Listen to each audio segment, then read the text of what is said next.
इन 3 सीटों पर अब बीजेपी की हार पक्की। राजा भैया ने सपा के समर्थन का किया ऐलान और मचा दिया सियासी घमासान।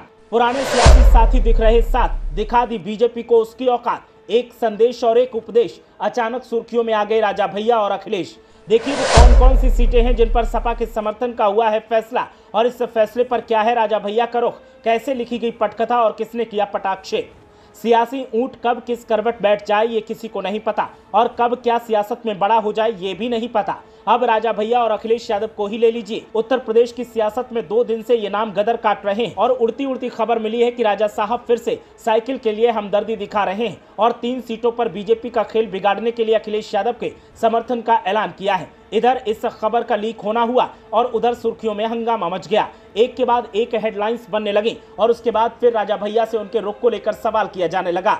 सुर्खियां तो पहले से ही सनसनी का माहौल पैदा कर रही थी। रही सही कसर राजा भैया ने अपने स्टाइल में पूरी कर दी और कुछ ऐसा कह दिया कि हलचल और तेज हो गई। दावा ये किया जा रहा है कि राजा भैया की बीजेपी के एक सांसद से अनबन चल रही है और इसी अनबन की वजह से ये बवाल मचा हुआ है। हालांकि राजा भैया से बात की गई तो उनका कहना कुछ और था और सूत्रों से जो जानकारी मिली उसने कुछ और ही संकेत दिया। फिलहाल सोशल मीडिया से लेकर तमाम गली गलियारों में बस एक ही चर्चा है कि राजा भैया सपा की साइकिल के साथ दिखाई दे रहे हैं। और अगर ऐसा हुआ तो वाकई फिर जिन 3 सीटों पर राजा भैया ने सपा के समर्थन का ऐलान किया है उन सीटों पर बीजेपी की दाल गलने वाली नहीं है, क्योंकि राजा भैया कोई ऐसे वैसे नेता नहीं है। वो जहां बैठते हैं और जहां खड़े होते हैं सियासत वहीं से बदल जाती है। लेकिन दूसरी तरफ खबर यह भी मिल रही है कि रघुराज प्रताप सिंह उर्फ राजा भैया ने किसी भी दल को समर्थन देने से इनकार भी कर दिया है।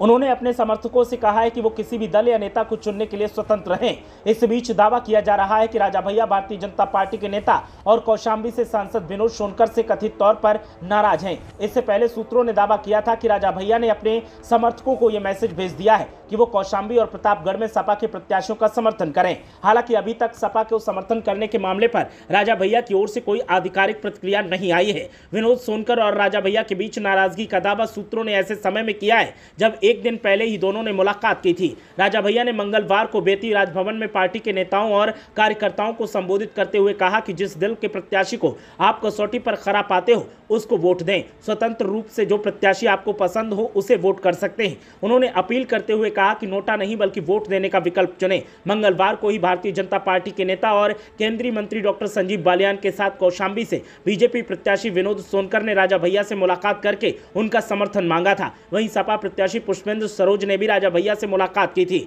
अब देखना यह है कि सूत्रों का जो दावा सपा के पक्ष में है वो सही साबित होता है या फिर राजा भैया ने जो कहा है वो सही साबित होता है। ब्यूरो रिपोर्ट, मीडिया हलचल।